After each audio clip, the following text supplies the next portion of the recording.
Welcome to the Deep Dive, where we take a stack of information and find the most important insights for you. And today, that stack takes us into some truly foundational material about how our earliest experiences really shape us. Absolutely. We're diving deep into understanding how those critical developmental years and, particularly the impact of early trauma can profoundly affect who we become. Yeah, we're talking about how it gets wired right into our physical bodies, our nervous systems, Hmm. even our fundamental capacity for relationship. Our source material for this deep dive comes from excerpts of the book Healing Developmental Trauma: How Early Trauma Affects Self-Regulation, Self-Image, and the Capacity for Relationship. It offers a really powerful framework, I think, for understanding these complex patterns and, crucially, the pathways for healing. So our mission in this deep dive is to unpack this idea that trauma isn't just psychological, right? It leaves a physical blueprint. Mm. We'll explore the different strategies we develop just to survive those early challenges, what the authors call survival styles. Right, these adaptations. And most importantly, dig into how healing and change are genuinely possible. It's about understanding the root causes, yeah, and then seeing the very real paths towards integration and reconnection. Okay, let's unpack this. So let's kick off with a core, maybe even surprising idea from this material. Trauma doesn't simply reside in our memories or, our thought patterns. Right, the book describes it as something deeply embedded in the physical body itself. That's a crucial starting point. Yeah, and it emphasizes the constant two-way flow of information in our nervous system, often described as top-down and bottom-up processing. Exactly. Top-down feels more intuitive, maybe. Our thoughts, judgments influencing the body. Right, like thinking calm thoughts to slow your breathing. We kind of get that. But the material really highlights the powerful bottom-up aspect, how the state of our nervous system, which is, intrinsically linked to our physical body, involuntarily and unconsciously impacts our emotions and even shapes our thoughts. It's the body sending signals up to the brain. And this wasn't always the focus in therapy, was it? I mean, this work connects back to early pioneers like Wilhelm Reich. Oh, yeah. Decades ago, he saw the body as central. He talked about character structures held in physical defensive armoring or muscle tension. Like a bodily response to tough emotional environments. Precisely. And some older therapies, like bioenergetics, even tried ways to release this physical armor or use catharsis, kicking, hitting. Right. While the techniques might differ now, they were revolutionary then in recognizing that defenses weren't just mental. They were wired into the nervous system, muscles, organs, ahead of their time, really. To help us get a handle on the nervous system's complexity, the authors use a really helpful metaphor, comparing the brain and nervous system to a company hierarchy. It's a great way to visualize it, I think. You've got the sensory neurons, like the workers on the ground, gathering all the raw info from the body and the world. Okay. That info goes up to the managers, the brainstem and limbic systems, sorting it, storing it, especially looking out for danger or safety cues. And then you have the executives in the cortex, our higher brain, interpreting all that filtered info, making decisions, planning. But crucially, those executives send instructions back down to the managers and workers, influencing how we perceive and react. So you see that constant feedback loop, bottom up informing the top, and top down influencing the bottom. And in trauma, this system gets profoundly dysregulated, especially those bottom-up signals. They can kind of hijack the system. And this material gets quite specific about the physiology involved, right? Yeah. The HPA axis and the SAM system are key players. Absolutely. The HPA axis, hypothalamic pituitary adrenal axis, it's like the body's main stress response conductor. It links the nervous and endocrine systems. It affects almost everything. Pretty much. Temperature, digestion, mood, it's vital for regulation, and the impact of ongoing developmental trauma. Continuous stress from neglect or abuse floods a child's system with stress hormones. This messes up the HPA axis. Totally dysregulates it. And tragically, it also deprives the child of the natural opioids needed for bonding and feeling safe, feeling okay. Wow. And the SAM system, the sympathetic adrenal medullary system, that's the immediate alert, isn't it? Fight or flight. Exactly. It triggers adrenaline, noradrenaline, primes the body for immediate action. Faster heart rate, breathing, tense muscles. Constricted blood vessels, pushing blood to limbs, increased blood pressure, blood sugar, all for that burst of survival energy. It even releases natural painkillers, anticipating potential injury. It's a massive mobilization. And the authors note these huge physiological shifts are often tied to really intense emotions. Oh, yeah. Rage, terror, even intense joy can trigger big responses. And critically, our internal bodily functions, our viscera digestion, breathing, they're presented as fundamental to how we actually feel emotions subjectively. Think about infants. They instinctively contract their insides, their joints, when they're distressed. Okay. If that becomes a habit because of ongoing early trauma, adults can carry these chronic patterns of physical tension, disconnected from their internal world. So the body isn't just like a container for the trauma. Hmm. It actively holds and keeps the response going, Precisely, even if you don't consciously remember the events. which brings us to memory. Explicit versus implicit. Yeah, explicit is what we usually think of as memory. Conscious recall facts, events, images. Hmm. But implicit memory is fascinating. It's unconscious. Motor skills, habits, routines, and crucially, our automatic emotional and relational responses. The stuff that feels automatic. And because it's not conceptual, not linguistic, Hmm. it doesn't feel like memory. Exactly. It just feels like Oh. this is how I am, or this is just me. Which is why purely verbal therapy often isn't enough for dump trauma. Mm. You need to access and work with that implicit memory held in the body, in the nervous system. Okay, this idea of the body holding these unconscious patterns, Yeah. it leads us straight into this fascinating concept the authors introduce, adaptive survival styles. Yeah, these are sophisticated strategies, almost like distinct ways of being that kids develop to cope with early deprivation, unmet needs, attachment issues. Things they had no control over. Exactly. Yeah. And while they were absolutely life-saving back then, in childhood, the material describes them as ultimately leading to a kind of diminishment and distortion of aliveness in adulthood. Mhm. They protect us, but yeah, there's a cost to our full capacity for connection and just feeling fully alive. Let's maybe explore a couple of these styles in more detail, starting with one linked to the earliest forms of trauma, Mm. the connection survival style. Right. The core difficulty here is a profound disconnection from the physical and emotional self.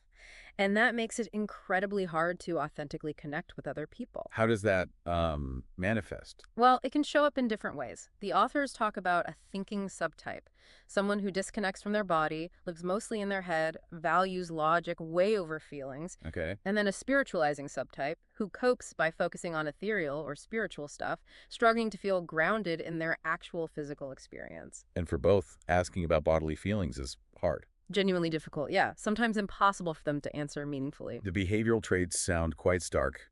Maybe a lack of outward emotion, deep shame about needing others. Sometimes presenting with intellectual or spiritual superiority as a kind of defense, yeah.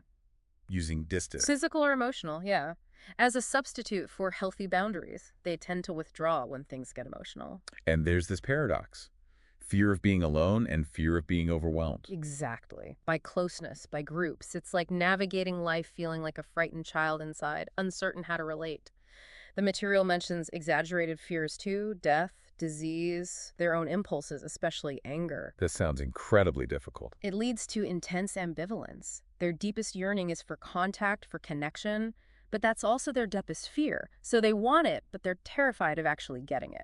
Physiologically, you said they might seem low energy, but underneath. Underneath, the authors describe global high-intensity nervous system activation, but it's bound or frozen. Is this where that dorsal vagal response comes in? The freeze? Exactly, the most primitive shutdown response. In this style, dorsal vagal dominance kind of binds that sympathetic fight-flight energy. The breathing is often shallow, frozen, especially in the diaphragm and belly area. And this shows up physically too, not just emotionally. The book links it to things like migraines, IBS, chronic fatigue. Yeah, fibromyalgia too. It's linked to that chronic dysregulation. The authors trace it back to the experience of the abused or hated child, where the caregiver is the source of threat. So fighting or fleeing isn't an option. No. The only defense left is to freeze, dissociate, kind of disappear internally. Wow. And because they desperately needed those caregivers. They often split off their natural rage towards them. You can't be rageful at the person you depend on for survival. So that anger gets turned inward. Yes, leading to intense self-hatred, a deep, lifelong sense of shame, and splitting off that vital energy, that aggression, diminishes their access to their own strengths, their own yes and no. So as adults, they might seem meek or overly intellectual, detached. The anger isn't acted out. Not usually. It's acted in against themselves. They often live with this deep unconscious fear that if they did allow their anger, they'd somehow hurt someone, be destructive. So integrating that split-off aggression, transforming it into healthy self-assertion is key for healing this style. Absolutely.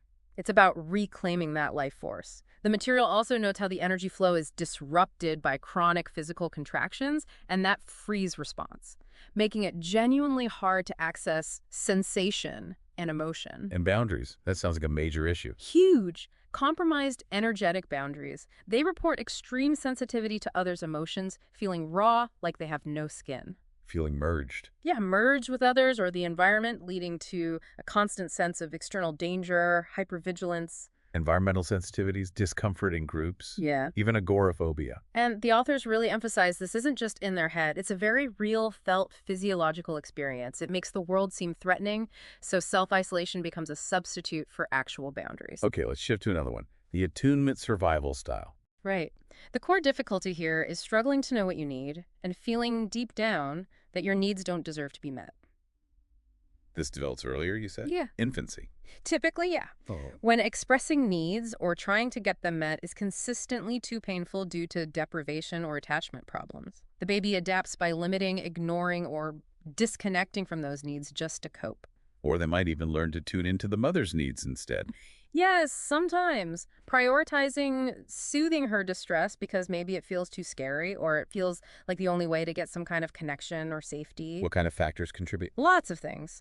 Family trauma or illness in the first couple of years. Maybe the mother had her own attachment difficulties and couldn't really attune or unconsciously wanted the baby to meet her needs. Prolonged separation, mother's emotional unavailability, maybe depression, anger, dissociation, family conflict. Divorce, unemployment, foster care, adoption, even the infant's own health issues like early surgery, long hospital stays, chronic illness, severe colic, anything that significantly disrupts that early bonding and attunement. And these early gaps in getting consistent, attuned nurturing, they lead to ongoing difficulties. Definitely.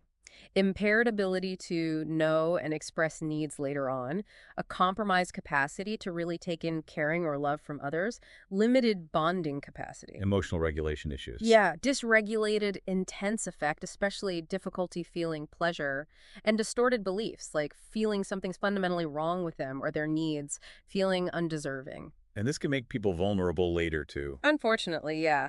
Things like eating disorders, addictions can sometimes take root here. And the healing path involves acknowledging that old grief and loss.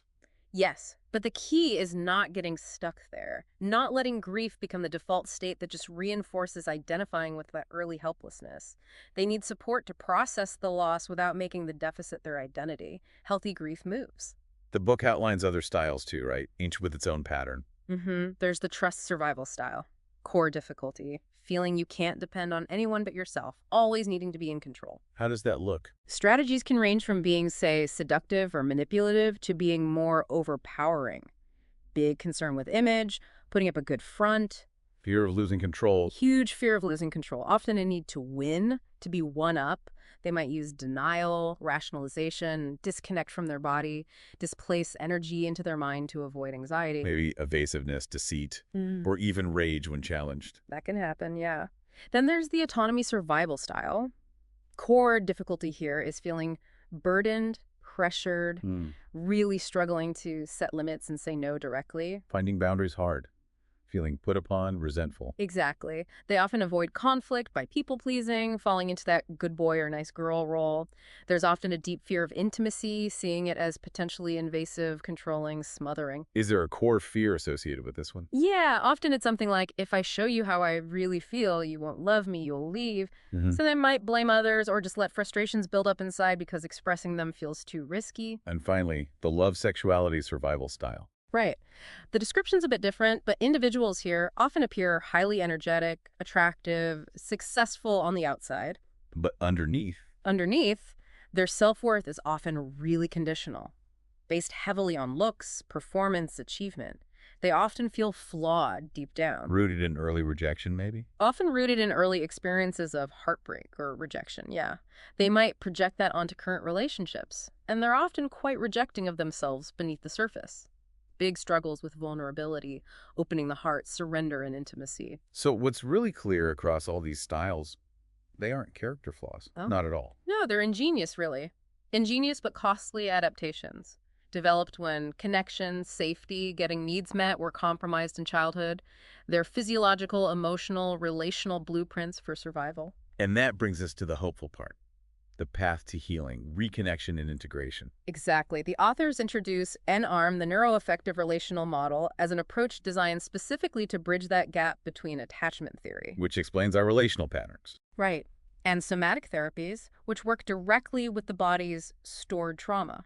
How does AMARM do that? It grounds those attachment dynamics in bodily experience. It uses mindful awareness of these survival styles as they show up, right here, right now. The core principles involve tracking connection-disconnection, states of organization and disorganization in the nervous system, and using somatic mindfulness to work directly with that dysregulated physiology. And the key insight for healing this kind of trauma is often working bottom up, isn't it? That's often crucial, yes. By slowing things right down in therapy, really attending to the subtle sensations and emotions as they arise in the present moment, that creates the space for new learning. Changing neural connections. Exactly. It's Hebb's law in action. Cells that fire together wire together. By having new, safer experiences where the nervous system finds moments of regulation, even small ones, we actually build new, healthier neural networks. And this connects to how our brain processes information. The book mentions qualia and reentry. Yeah, qualia are like the basic sensory building blocks: color, shape, texture. Reentry is how the brain weaves all that input together into our cohesive reality. But a traumatized system. Right, a nervous system stuck in a trauma pattern, often hypervigilant, tends to pattern match based on past threat before processing all the present data. It reacts like the past danger is happening now. But mindfully focusing on the present moment. What's actually happening right now in your body, in the room? That interrupts the automatic prediction. It helps the brain differentiate past threat versus present safety. It allows for reevaluating those old identifications based on the past. And the science of the brain offers real hope here. The material reminds us the brain has plasticity. That incredible capacity for learning and change throughout life. And permanence. Stability, the ability to form secure attachments. It's a powerful message. We aren't just stuck, defined by genes or early environment. Change is possible. Growth is continuous. And for people with developmental trauma, especially maybe that connection style who see others as a threat, the therapeutic relationship itself is huge. Absolutely.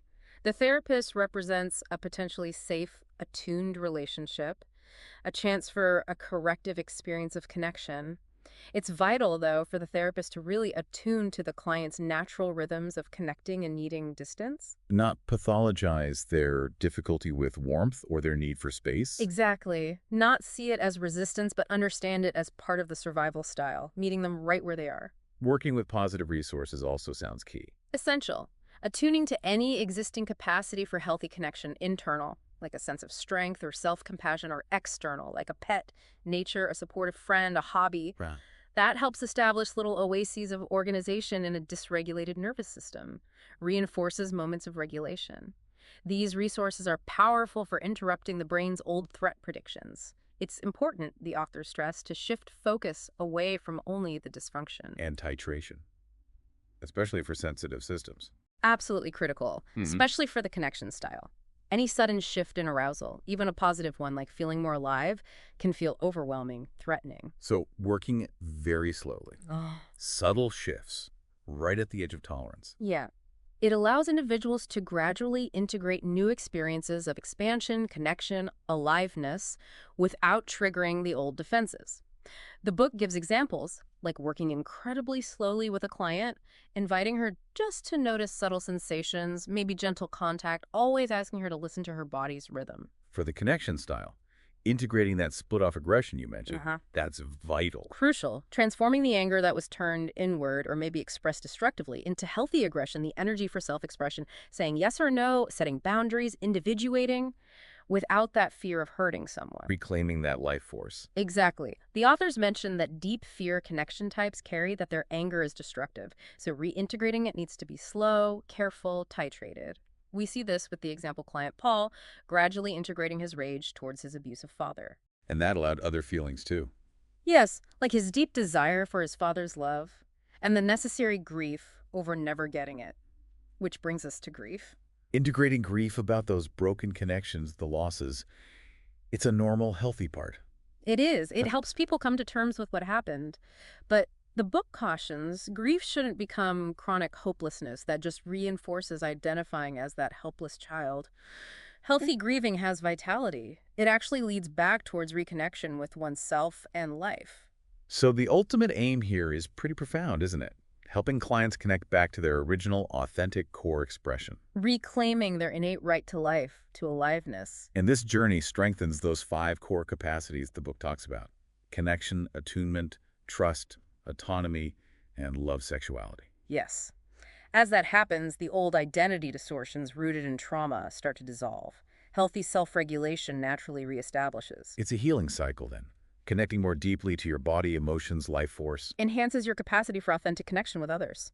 And that deeper connection with others supports and solidifies your connection back to yourself. It's a beautiful upward spiral, potentially. The authors capture this potential really well, quoting Marianne Williamson, that famous quote. Our deepest fear is not that we are inadequate. Our deepest fear is that we are powerful beyond measure. So wrapping this up, what does this all mean for you listening? Well, I think this deep dive really shows us that developmental trauma isn't just a psychological scar. It leaves real physiological imprints. And it leads us to develop these ingenious but ultimately limiting adaptive survival strategies. While those strategies absolutely protected us in childhood, they can significantly diminish our aliveness, our capacity for genuine connection, our well-being as adults. But here's where it gets really interesting and hopeful. Yes, the core message is one of profound hope and agency. The brain's inherent plasticity, its capacity for change. The power of cultivating body-based awareness, learning to use positive resources. And the potential for corrective relational experiences, like in therapy. These offer concrete pathways for healing, for real, deep change. It means we aren't permanently defined or trapped by the past. We can move towards integrating those parts of ourselves that got split off for survival. Strengthening our core capacities, connection, trust, autonomy, and crucially, re-regulating our nervous system so they respond to the present, not just constantly replaying the past. It's a journey, right? Right. Acknowledging how we learn to cope, understanding the wisdom and the limitations of those strategies now. And then gradually, with awareness, with the support, building new capacities for authentic connection and expression, a journey back to a fuller, more integrated self. Indeed. It really feels like that. Okay, here's a final thought for you to mull over, building on all this. Considering how deeply ingrained those protective adaptations become, how might the fear of actually stepping into our full potential, that power beyond measure, the quote mentions, how might that fear ironically be one of the biggest things keeping us locked into those old survival patterns, even when they clearly no longer serve us?